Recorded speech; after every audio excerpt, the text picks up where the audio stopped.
Back in June, while I was working on the C-47 event, I was contacted by the editor of Breaker's Beachcombers magazine. Isabel Evensong, or Belle, asked me to do an interview for the magazine.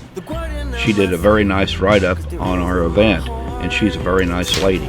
Her magazine is top-notch, and Beachcombers is truly a destination spot in Second Life. If you're looking for a nice, quiet place to live that has some beautiful scenery, this is the place for you. The new scuba area is awesome. I went diving there last week. Check it out today.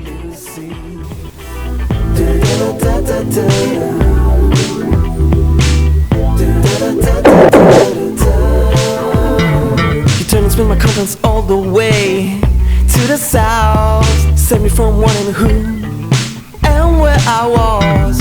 My deepest expectations, they were all under construction. But now I chose my own direction. 'Cause there is in my heart. Today I have the great privilege to talk to Navigator and Meg. Navigator is heavily involved with ultralight airships in Second Life and also in real life. And he's working on a very cool real life project which he's used Second Life to help him develop. So how you doing today, Nav and Meg? Hi, I'm great. Thanks, Luke, for having us. Me too. It's wonderful to be here talking with both of you. Oh, yeah. Well, thanks for inviting me. I really enjoy your place here, and I think it's going to be pretty cool to take a flight after we're done talking here. So, I'll just address this to both of you. How long have you been in Second Life? About 3 years. Okay. Right. And for me, a little bit longer, but not much, Okay. since beginning of 2011. Right. And how long have you been involved with Second Life Aviation? Not long, maybe a year or so. We Okay. decided we want to get the skyboat better publicized in real life, so we joined the community that was already there. Okay. Are you well, for me, I have no real life association or experience with aviation. Mm-hmm. And in terms of flying in Second Life, all my experiences is through the Skyboat project.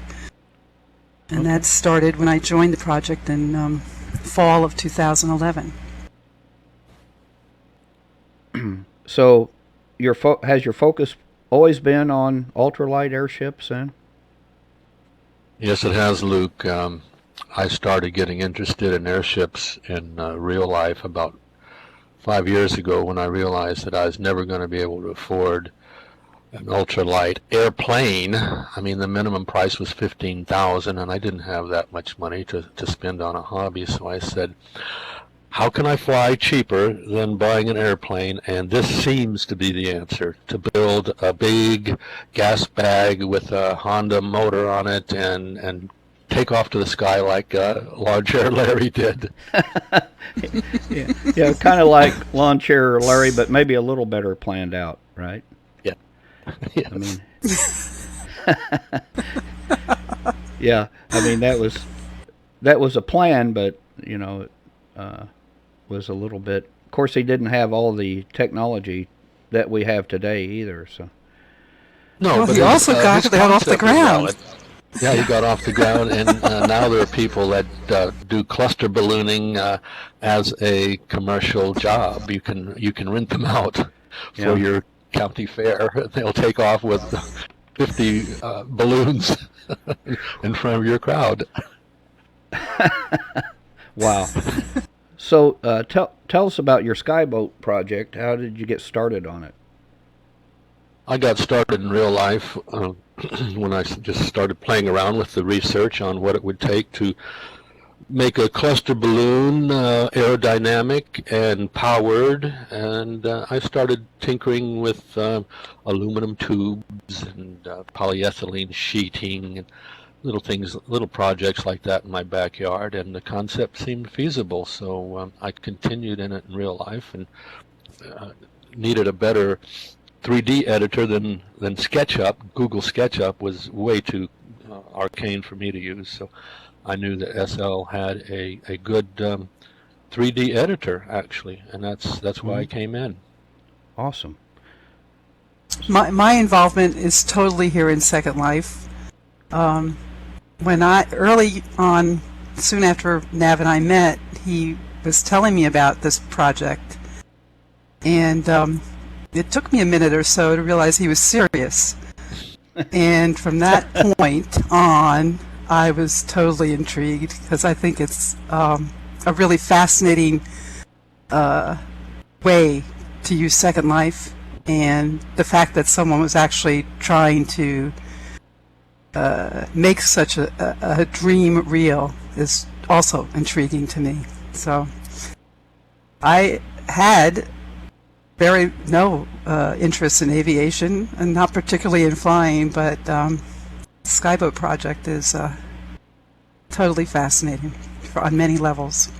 Yeah, it is very fascinating. Would you fly in one in real life? Not at the present moment. I would if I could. Yeah, that would be pretty. Well, that would be a lot real of ground testing. Yeah. Well, that's what I mean. No, a proven one. Yeah, right. Yeah, you can do all the testing, Nav. You can test once you've survived. Right. We're going to be really careful with this before we actually risk life and limb. Right, before you risk my pink hair or anything, right? You're not as bold as Lawn Chair Larry was. We want more proof. Yeah, really. So make sure you got a good rope when you tie it to the bumper of your truck when you float up there. Okay, so tell us about some of the technical aspects of the skyboat. Size, weight, things like that. We're talking about the real life research now. Yes. In real life, the design size is 50 feet long by 40 feet wide by 30 feet tall. It's a big triangular kite design, and it's got to fall within the federal ultralight limits, which is 254 pounds to be classified as an ultralight aircraft, which means that, lo and behold, it won't have to be certified, and the pilot won't need a license. Now, he'll certainly have training, but he doesn't need to get a government license to go up in the thing. So it's going to be an ultralight classification, and the power is going to be 5 horsepower with a little Honda weed whacker motor, something that size only costs $1,000, $2,000. Driving a generator which drives DC motors on both ends, which drive propellers that are turnable so that you can dynamically steer the thing. You don't have to wait for a big rudder to act, and you're only going 10 knots, so it's not going to act very strongly. So it's going to be dynamically steered, electrically powered, and it'll have 24 balloons inside of it, 8-foot diameter. They'll be filled with homemade hydrogen for affordability. Helium is now on a high price range because it's a declining natural resource. It only comes from oil wells, which have a certain feature of being radioactive, because it's radiation that makes hydrogen out of the existing oil in the underground reservoir. So anyway, it's a declining resource, so we're not going to use it. It'd be $5,000 just to fill the thing with gas. Mm-hmm. That's the whole cost of the aircraft is $5,000. So helium won't work. It's a showstopper, and we have to go with homemade hydrogen instead, which can be safe. The Germans proved that with the Zeppelins. They only had one accident in 20 years of successful operation. Wow. That's very, very interesting. So tell us about I mean, you've talked a little bit about this. How you came to use Second Life as the development tool for this project, but speak a little more about that. And I kind of got two questions here. I'll just lump them together. Has it been an effective tool, and is it useful to make something in Second Life that would really work in real life? Well, that's a good question for Meg Madrigal to answer, because she's what we could call the design engineer on this. She's the one that has to convert my ideas into something visible in the 3D world of Second Life out of a mere concept. And Second Life is great for that, for visualizing what you're thinking, and it requires a good I call him primer, a person who knows how to manipulate prems to replicate the thought process. And she's been through a lot of development versions of this ship with me, so she might have something to say about. Yeah, I'm thinking about that. I don't have any experience with any other 3D environment except Second Life. I'm totally new to that field, and in fact have learned how to do it through this project. And I would say that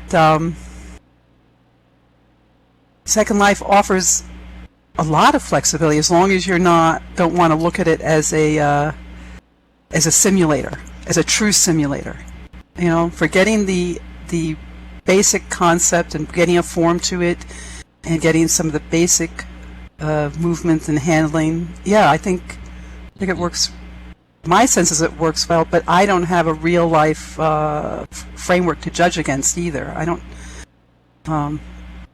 It certainly has been easy in the sense that for someone like myself who had no skills in 3D modeling, to be able to contribute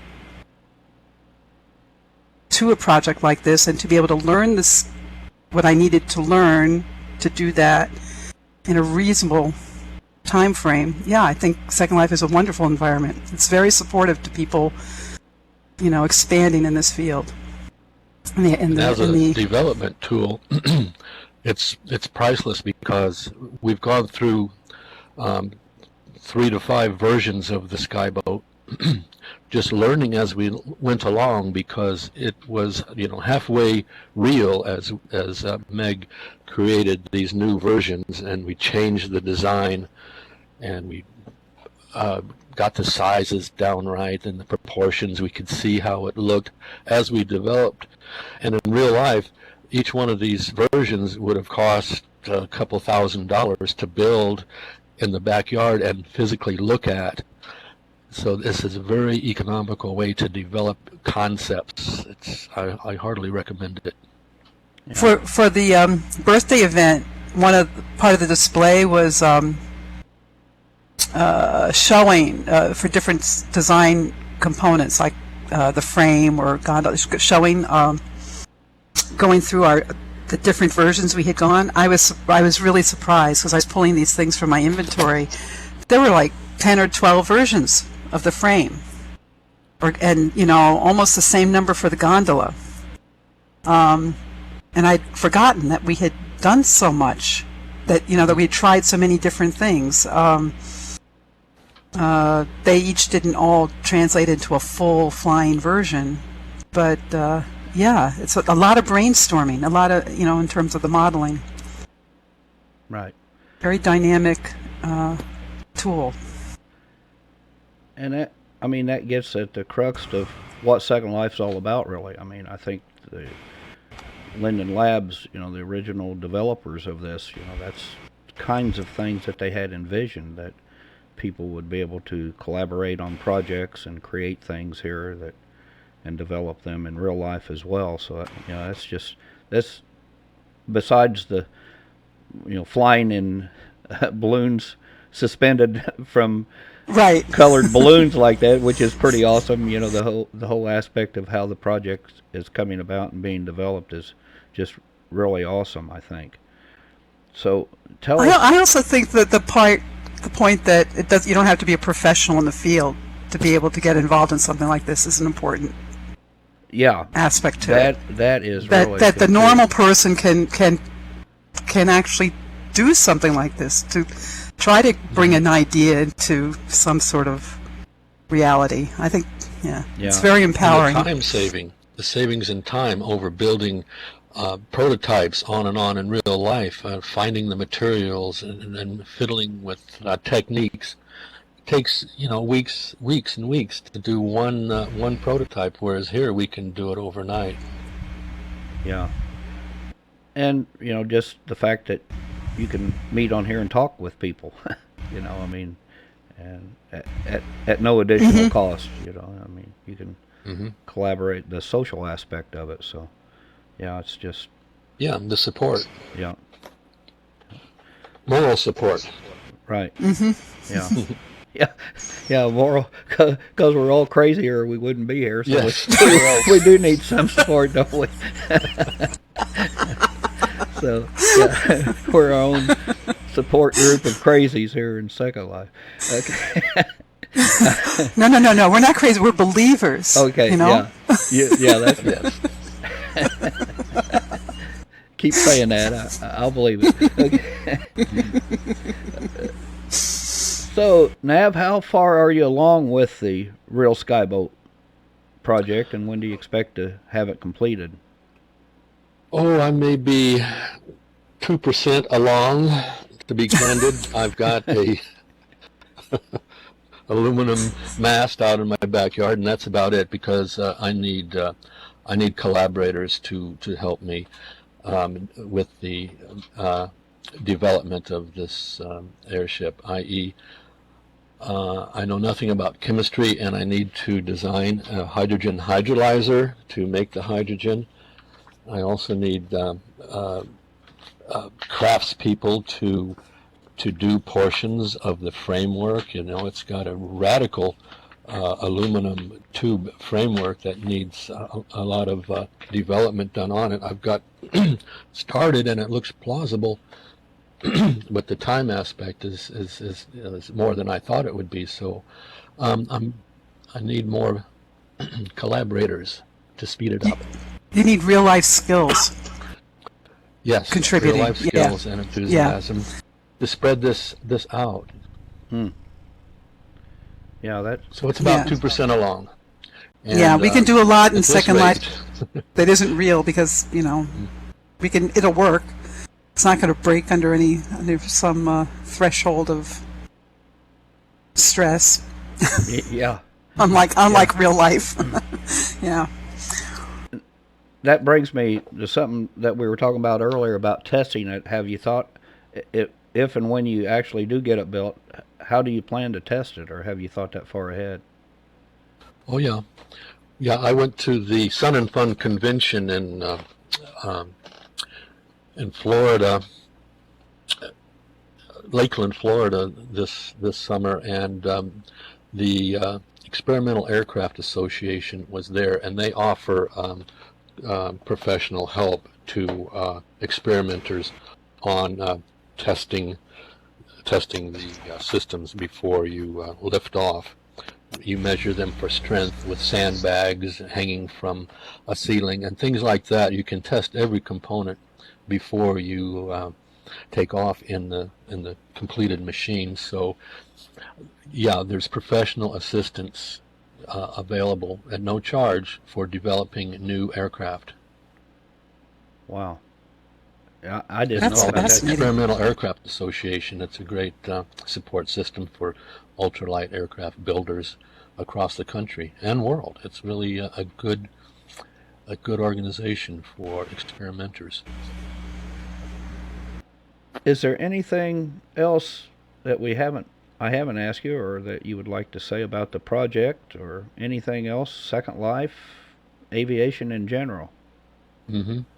Let me put out the word that we want real life collaborators coming from Second Life that hear this, that anybody that wants to do something real, that word, in the real world, about getting up in the sky for $5,000 to first flight, get in touch with me at in Second Life.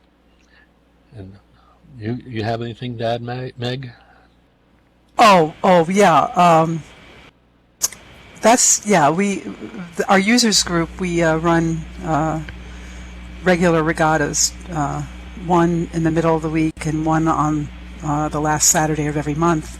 And it's a way to, an opportunity for like-minded Avies to get together and have fun, flying their airships or balloons or, whatever's lighter than air. And it's not a race, and it's just really more the fun of seeing us all in the sky together. Mm-hmm. And then we look pretty awesome. Mm-hmm. our next one, the end of July, the last Saturday of July is coming up this week. And then a couple of weeks later, in the middle, on a Wednesday, will be the Wednesday one. And we try to fly in different areas of Second Life, different parts of the grid, just as a way to see what experience flying there. It's a lot of fun. Wow. Yeah, we support the airship community, and we hope they reciprocate. But it's really great to see a brigade of big balloons. Mm-hmm. It's awesome. So, it is. And we always have extra seats, so you can come out even if you don't want to fly. You can ride along. Yeah. Mm-hmm. Thank you, Nav and Meg, for a great interview. If you're interested in collaborating with Nav on this awesome project, contact him today. I'm already working on some ideas I have to help support him. If you're interested in participating in one of the airship regattas, contact Meg for details. Flying an airship in SL is one of the most relaxing activities I have experienced. Nav and Meg invited me to join them for a skyboat flight from the base at Chomolungma on the continent of Sansara. We flew northwest up the river and saw some spectacular sights. Again, I sit back in amazement at how vast and diverse Second Life is and how little of it I have experienced. I need to get out more. Anyway, sit back and enjoy our flight. Okay, I see Nav sitting over there.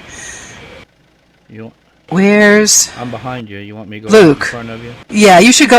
I think we'll try to keep you safe between Nav and I, but believe me, that's sketchy. No, more confidence. I know. Wow. Let's get real here. But try to stay over the river. Where the right bank of the river is clear. Yeah, it's more clear than the...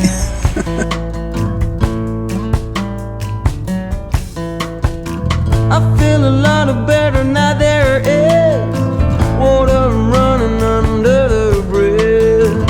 I know if I fall it's gonna hurt. I feel it's down and normally would.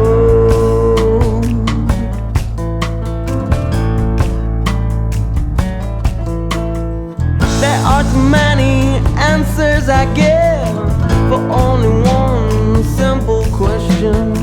Not even Einstein would understand the math that's going through your head. Makes me want to break into song. Floating down the river on a Tuesday afternoon. All the folks below us wish they had a balloon. And I wish they had their security orbs stuck up there. I'm shooting at your shadow, dancing on a city's wall. You get some water running under the bridge. You get some water running under the bridge. There's a house on that island. I wouldn't mind living on an island. Yeah, and it's got a sailboat out on the small island next to it. It's idyllic. A dock.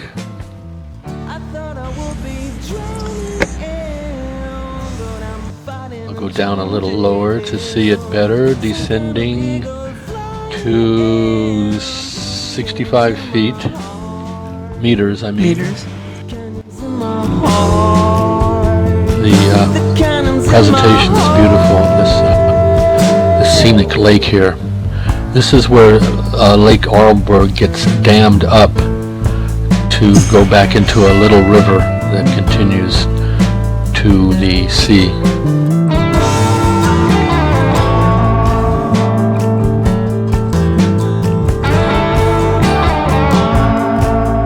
Beautiful sight. These gumballs really are impressive. Guess they fit, Second Life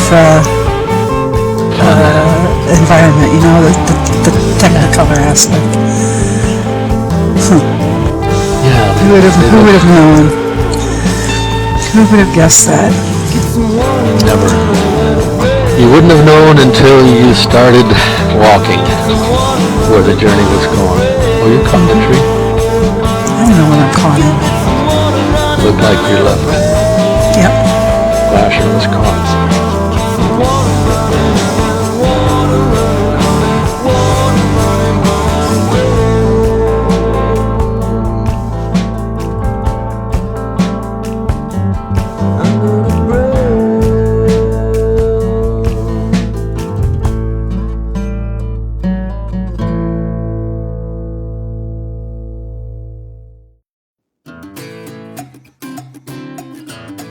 This area, the windmill on the left. I saw real windmills in Amsterdam.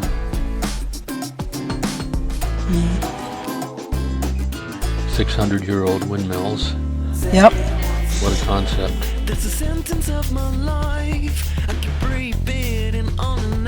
Oh, I like this. Yeah. Nice terrain down there. Yeah. And it's so easy to stay in formation with these. People can actually have strong feelings about it, and it's certainly easy enough to do. It's just need an easy way for them to say what they want. Customers getting spoiled with too many options. Well, but this is a personal airship, right? Boy, that's an awesome statue down. Look at that. What is going on down there? What are all those? We got to come back someday.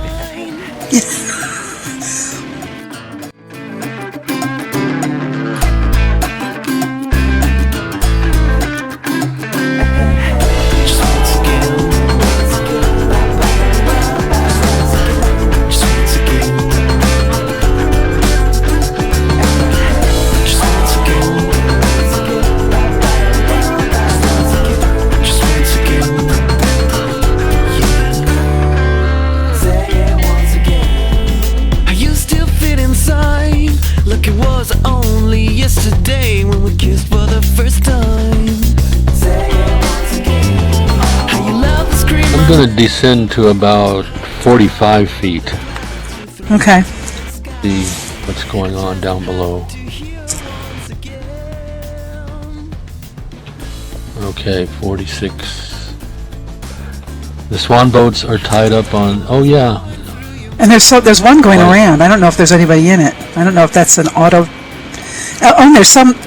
They're all over the place. There's one over here. Yeah. They're pretty. There's some black ones to the left. Yeah. Boy, some SLers are having a lot of fun down here. This is a well-built area.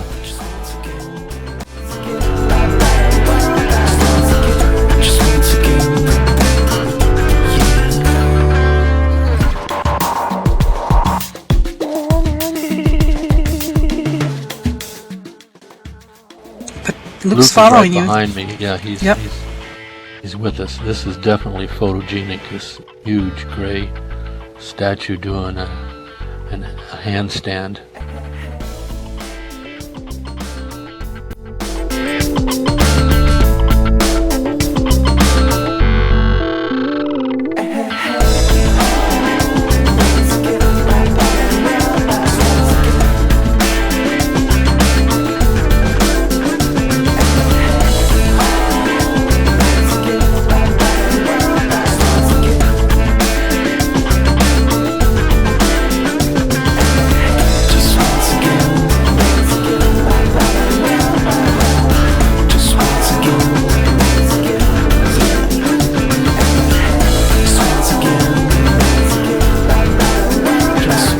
religion, or politics to talk about. Wow, Band lines in Second Life and orbs. Yeah. It falls into that category, you know. It's fear, like, if it is fear-based, there's no rational way for them to discuss why they do it. right. It's An emotion, not a rational thought. yeah. And you cannot discuss emotions rationally. Keep my feet on the ground and stay. Yes, I'm clean as a whistle and proud to say I still live my life like a kid in play. I saw my friend die dead. Let's see if we can land on this waterfall mountain.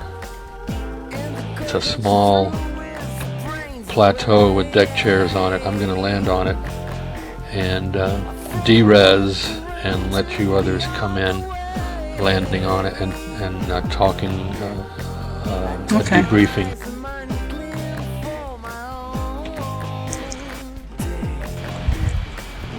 I'm landed. I'm exiting the ship. Quick. Okay. And my ship is not de-resing yet. Look at us, we're all lined up. Yeah, waiting for a parking place. Gumball traffic jam.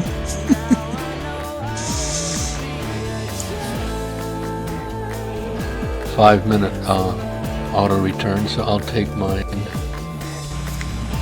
away and clear for landing next skyboat. What a nice view up here.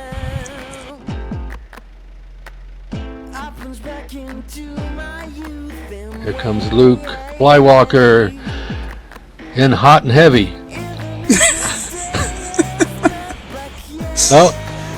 Oh, he made a air cushion landing. Congratulations, Luke. Well done.